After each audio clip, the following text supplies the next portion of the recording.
नमस्कार दोस्तों, आप देख रहे हैं सिनेमा हॉल और मैं अजय ब्रह्मात्मज। आज शत्रुघ्न सिन्हा का जन्मदिन है। उन्हें कोटिशः बधाई मेरी तरफ से और आप सभी दर्शकों की तरफ से उन्हें बधाई। आप ज़रूर उनकी फिल्में देखें और कुछ फिल्में याद करें, मुझे बताएं आपको कौन सी फिल्में पसंद हैं। मेरी उनसे जान पहचान खिलौना से हुई थी। खिलौना जब आई थी और उसमें जो उनकी भूमिका थी और जिस तरीके से वो छल्ला उड़ाते हुए सिगरेट का आते थे, वो हम किशोर और जवान हो रहे दर्शकों के लिए बहुत ही आकर्षक और मिसमराइजिंग था। वो देख करके खुशी होती है। और जब उस पर से ये पता चला कि यह कलाकार बिहार का है, तो बिहार के ही किसी छोटे कस्बे में बड़ा हो रहा युवक, आप सोच सकते हैं कितने श्रद्धा से और कितने प्यार से उसको देख रहा होगा। और इस तरीके से उनके बारे में रुचि और जानकारी बढ़ती गई। फिर मेरे अपने और बाकी फिल्में आती रहीं, लेकिन उनकी पहचान हिंदी फिल्मों में तो शुरुआत से ही बन गई थी जब प्रेम पुजारी और साजन आई थी, क्योंकि उन छोटी सी भूमिकाओं से ही उन्होंने अपनी उपस्थिति हाजिर की थी और ये बताया था कि वे आने वाले समय के एक महत्वपूर्ण हस्ताक्षर होने वाले हैं। उनके कैरियर को लेकर तमाम तरह की बातें होती हैं, बताई जाती हैं। कई लोग मानते हैं कि वे उतने सफल अभिनेता नहीं रहे। खास करके अमिताभ बच्चन से हमेशा उनकी तुलना की जाती है और बताया जाता है कि अमिताभ बच्चन के बराबर में वे नहीं आ सके। वास्तव में दो कलाकारों के ऐसी तुलना होनी ही नहीं चाहिए। दोनों कलाकारों को उनकी शख्सियत के हिसाब से, उनके योगदान के हिसाब से, उनके अदाकारी के हिसाब से हमें उनका मूल्यांकन करना चाहिए। और इस बिना पर अगर हम देखें तो शत्रुघ्न सिन्हा ने अपनी खास पहचान छोड़ी है। उनका अंदाज अलग है, उनकी अदाएं अलग हैं और वे जिस तरीके से पर्दे पर पेश आते हैं और जिस ढंग से डायलॉग बोलते हैं। मेरे दोस्त खुर्शीद अनवर कहा करते थे कि उर्दू लफ्ज़ों का इतना साफ उच्चारण कोई और कलाकार नहीं करता है। इस लिहाज से कभी उनके डायलॉग आप सुने तो आपको इसकी बारीकी समझ में आएगी। उनकी चर्चा कई सारे दूसरी वजहों से ज़्यादा होती है। शॉटगन की कोई इमेज है, मुंहफट व्यक्ति हैं, दो टूक बोलते हैं, बोलने में अमूमन लिहाज नहीं करते हैं, लेकिन यही उनकी खूबसूरती है क्योंकि वे दो टूक बोलते हैं और साफ बोलते हैं। उनके बोलने में एक रिदम में एक लय है। उनको बहुत सारे शेर याद हैं। उनको उर्दू शायरी से भी उतनी मोहब्बत है और हिंदी की कविताएं भी उनको याद हैं।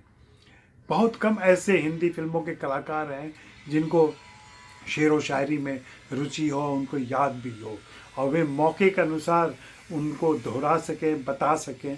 ऐसे कलाकार भी कम मिलते हैं।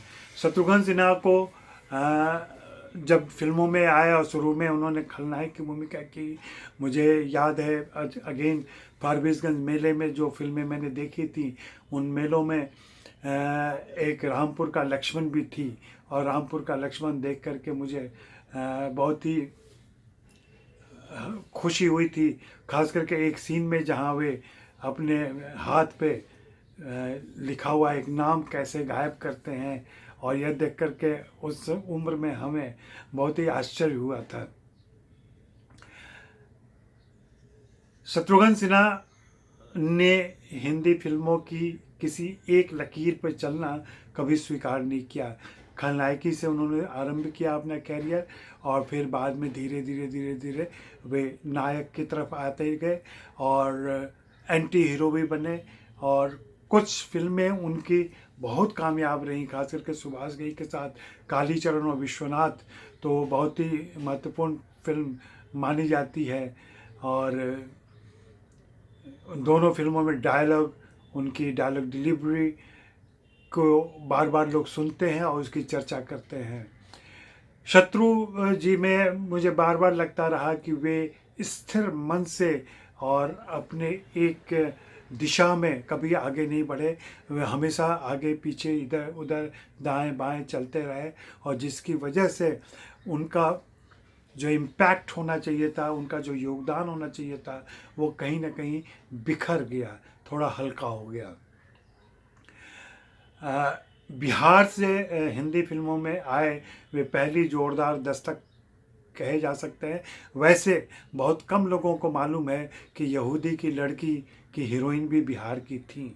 जी हाँ, रतनबाई बिहार की थी। इसी प्रकार कज्जन भी बिहार की थी, वो भी चौथे दशक में ही हिंदी फिल्मों में आ गई थी। इन दो से शुरुआत होती है, लेकिन हम इनका नाम नहीं जानते और आज की पीढ़ी तो बिल्कुल नहीं जानती कि बिहार की ये अभिनेत्रियाँ थीं। लेकिन शत्रुघ्न सिन्हा ने अपनी पहचान और अपनी शिनाख्त ऐसी मौजूद की कि वो आज भी हम उन्हें बिहारी बाबू के नाम से पहचानते हैं, बिहारी बाबू के नाम से जानते हैं। शत्रुघ्न सिन्हा की फिल्मों की अगर बात करें तो अनेक फिल्में हैं जिनका बार बार जिक्र किया जा सकता है। कालीचरण और विश्वनाथ तो उनकी बतौर हीरो महत्वपूर्ण फिल्में रही हैं। दोस्ताना में उन्होंने बहुत खूबसूरत काम किया था, दोस्त में भी बहुत अच्छा काम किया था। इसके अलावा और भी दूसरी फिल्में हैं जो अपने सहयोगी किरदारों के साथ भी आते थे, सहयोगी कलाकारों के साथ आते थे, तो भी वहाँ अपनी छाप छोड़ के जाते थे और दर्शक उनके संवादों का इंतज़ार करते थे। तालियां बजती थी, आज भी तालियां बजती हैं जब वे बहुत ही ख़ास अंदाज में बोलते हैं, खामोश। ये उनकी पहचान बन गई है। लेकिन शत्रुघ्न सिन्हा की वास्तविक पहचान इस खामोश से परे है और इसके बाहर भी जाती है।